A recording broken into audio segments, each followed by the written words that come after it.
Ces poules ont fait leur apparition depuis juin sur cette parcelle agricole. Un virage pris par cet éleveur lorsqu'il s'est retrouvé seul aux commandes de l'exploitation familiale. Pour lancer sa production de 30 000 poules pondeuses, il a investi 1,5 million d'euros en bâtiments et matériel. C'est vrai que c'est des gros montants, mais on a quand même des garanties avec les contrats. Le prix de l'œuf, il est indexé sur le prix de l'aliment.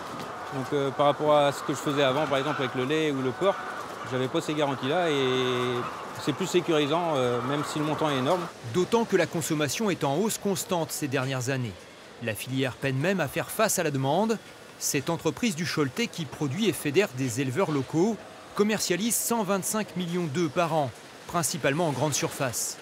Elle ambitionne de développer 2 poulaillers supplémentaires pour amplifier ses commandes.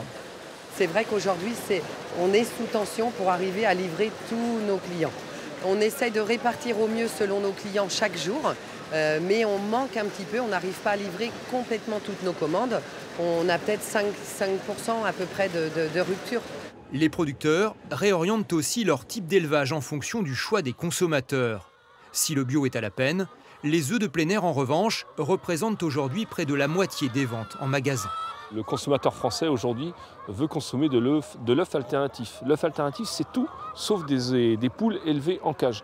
Donc notre objectif, c'est de pousser cet objectif-là à 90% de notre production élevée en élevage alternatif d'ici 2030.